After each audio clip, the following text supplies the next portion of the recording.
To our classmates and of course to our professor in Prophet 13 Statistics, Professor Vito, good morning. I am Janisa Pugay together with my fellow researchers Raquel Ventura and Katrina Quiroga, and we are the Group 4 with our research entitled Effectiveness of Lanthium domesticum pil as Mosquito Coil Repellent. The main objective of our study is to create a mosquito coil using Lanthium domesticum pil and determine its effectiveness and significant difference between the commercially available mosquito coils. We chose the topic because it is timely and relevant. In fact, according to Gonzalez 2021, dengue fever is by far the most dangerous and rapidly growing disease in the world, with an estimated 390 million dengue infections per year worldwide. And the Philippines has one of the largest mosquito populations in the world. Since then, the mosquito coil has become the most widely used and affordable method of preventing mosquito bites worldwide.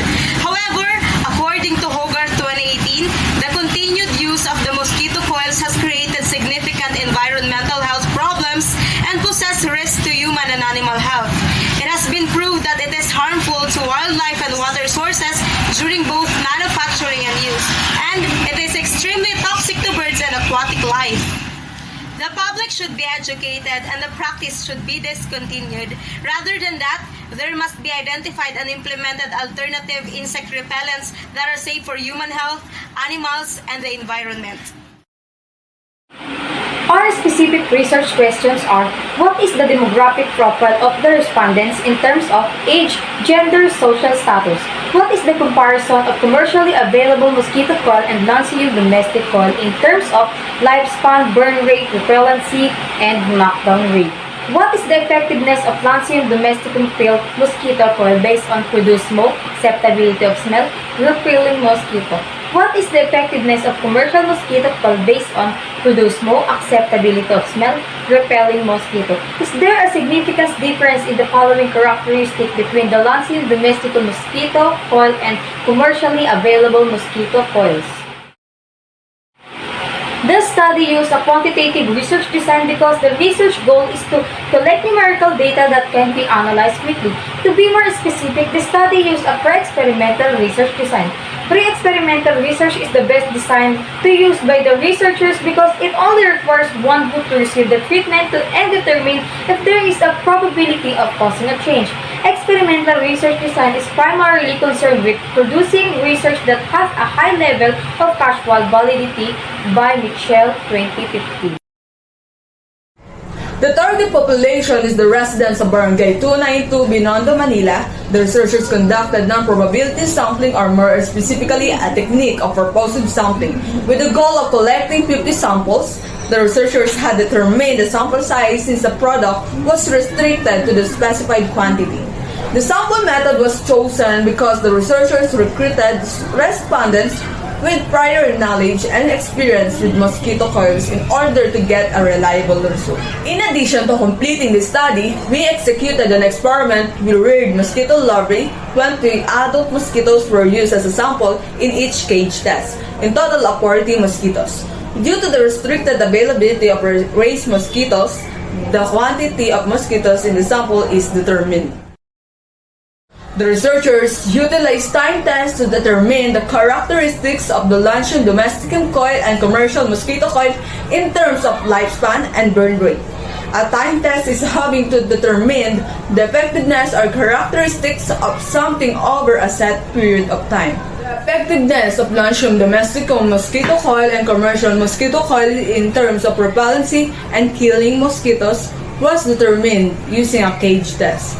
Cage test is used to gather reliable data since it is the best method of testing because it exposes the products to a controlled environment. A pre-qualifying questionnaire was disseminated to the participants to collect the perfect respondents for the study.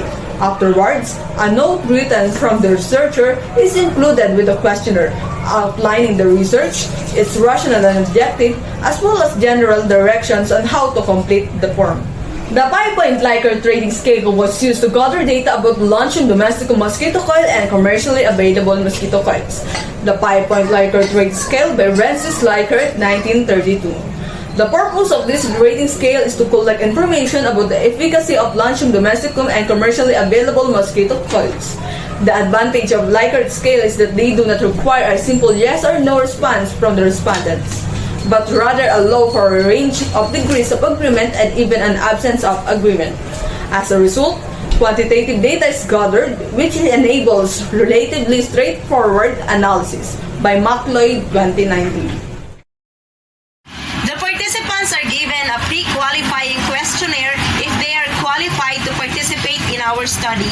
Afterward, the researchers allowed the respondents to use Lanthium domesticum pill coils and commercial mosquito coils as mosquito repellents.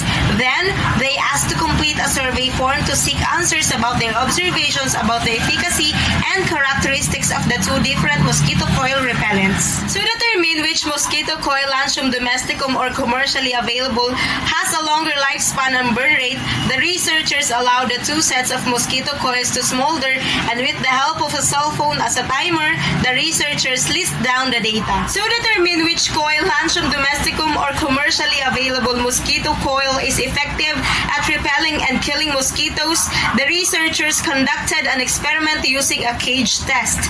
The researchers provide two improvised cages constructed of clear covers with opening windows for the product's entry and exit.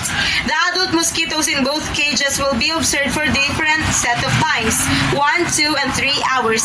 After putting in the two different smoldering coils, the process will be repeated 3 times. Cage testing is the most reliable method of testing because it exposes the products to a controlled environment. The results will be evaluated through the use of statistical analysis such as frequency and percentage distributions, as well as the weighted average. The findings of the data collected will aid the researchers in developing an interpretation of the study's findings.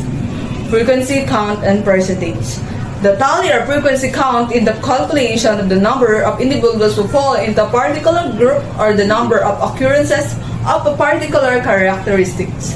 The frequency count and percentage are used to evaluate the demographic profile of the respondents, which are age, gender, and social status. Weighted mean. The weighted mean is a sort of mean that is computed by multiplying the weight or probability associated with a specific event or result by its associated quantitative outcome and then adding all the products. The researcher will use a weighted mean to compare the Lanthium domesticum and a commercial mosquito coil in terms of their ability to produce smoke, smell well, and keep mosquitoes away.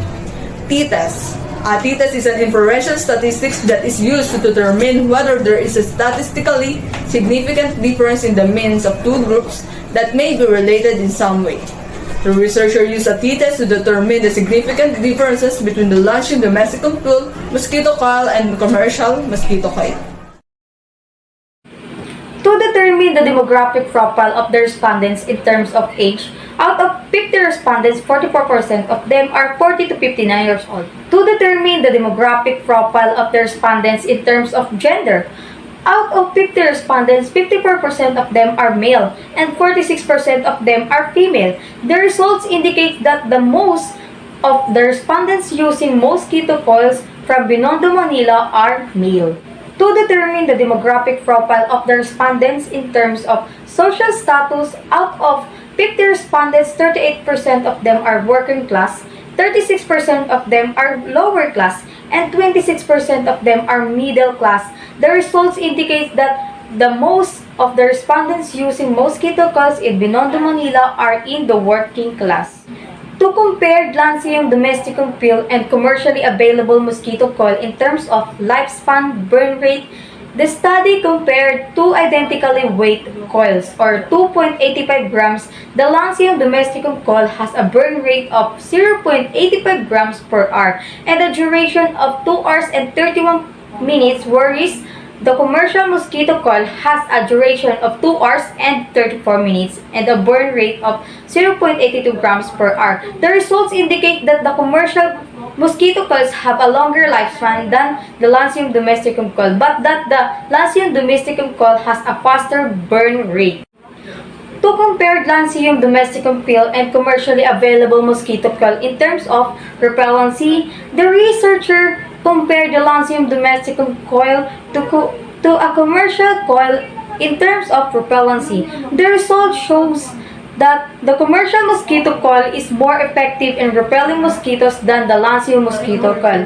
The commercial mosquito coil repels 100% of mosquitoes in the first hour, whereas the Lancio mosquito coil repels 80% in the first hour and 100% in the third. To compare Lancium domesticum pill and commercially available mosquito coil in terms of knockdown rate, the researcher found that in the first hour of the commercial mosquito coil, 100% of mosquitoes are knocked down, while in the first hour of the Lancium domesticum coil, 25% of mosquito are knocked down, and in the third hour, all mosquitoes are knocked down. The result indicate that the commercial mosquito coil is more effective in knocking down mosquitoes than the Lancium domestic coil. To determine the effectiveness of Lancium domesticum pill mosquito coil based on the produced smoke, according to the respondents, the smoke produced by the Lancium domesticum coil is pleasing even if there is no good ventilation system with a 3.8 weighted mean, and the smoke produced is enough to keep the mosquitoes away with a 3.5 weighted mean. The results indicate that the Lancium domesticum coil is fair in producing smoke as manifested by the computed grand mean score of 3.32. To determine the effectiveness of Lancium domesticum mosquito coil based on the acceptability of smell, according to the respondents, the smell is good because it has a pleasant aroma with a mean of 4.02, has no overpowering smell with a mean of 3.08. It is relaxing with a mean of 3.68, and it disappears quickly and does not permeate the fabric with a mean of 3.62. The results indicate that the Lancium domesticum coils have a good verbal interpretation of acceptability of smell with a 3.78 grand mean. To determine the effectiveness of Lancium domesticum pill mosquito coil based on repelling mosquito, according to the respondents, the Lancium domesticum coil is highly effective at repelling mosquito with a mean of 3.76, and its mosquito repellent potential is acceptable with a mean of 3.74. The results indicates that the Lancium domesticum coil is good at repelling mosquitoes with a grand mean of 3.45. To determine the effectiveness of commercial mosquito coil based on produced smoke, the smoke produced by commercial mosquito coil is pleasing, even if there's no good ventilation system, with a mean of 3.6, and the smoke produced is enough to keep the mosquitoes away with a mean of 3.58. The results indicated that the smoke produced with commercial mosquito coils is fair, with a grand mean of 3.26. To determine the effectiveness of commercial mosquito coil based on acceptability of smell, the acceptability of the smell of commercial coil is good because it is relaxing with a mean of 3.42, has a pleasant aroma with a mean of 4.02, and has no overpowering smell with a mean of 3.42. The results indicated that the acceptability of the smell of commercial mosquito coils in Binondo, Manila is good, with a grand mean of 3.41. To determine the effectiveness of commercial mosquito coil based on repelling mosquito, the commercial mosquito coil is good at repelling mosquitoes because it is highly effective with a mean of 3.86, and the coil mosquito repellent potential is acceptable with a mean of 3.68. To determine if there is a significant difference in the characteristics between the Lancium domesticum mosquito coil and commercially available mosquito coils in terms of produced smoke, acceptability of smell, and repellency. The result of a t-test between the smoke produced by a Lancium domesticum coil and a commercial mosquito coil. The smoke produced by the Lancium domesticum coil and the commercial mosquito coil had no significant difference as stated in the p-value, which is 0.64 and t-value of 0.47. The result of the t-test between the acceptability of smell of Lancium domesticum coils and commercial mosquito coils is the Lancium domesticum coil and commercial coil have a significant difference in smell as stated in the t-value of 2.67 and p-value of 0.01. The result of the t-test between the mosquito repellent properties of Lancium domesticum coil and commercial mosquito coil. The Lancium domesticum coil and commercial coil have no significant difference in repelling mosquitoes as manifested by t-value of 0.27 and p-value of 0.79. The researchers conclude that the commercial commercial mosquito coils last longer than the Latium domesticum coil, but the Latium domesticum coil burns faster. Also, the commercial mosquito coil is more effective in repelling and knocking down mosquitoes than the Latium domesticum coil because of its chemical insecticide composition. The Latium domesticum coil are good and has an acceptable smells and effective in repelling mosquitoes, but only fair in producing smoke. However, the commercial mosquito coil are acceptable in smell and good at repelling mosquitoes, but fair in producing smoke. We therefore conclude that the Latium domesticum coils and commercial mosquito coils have no significant difference in smoke produced and mosquito repelling ability. However, there is difference in the acceptability of smell.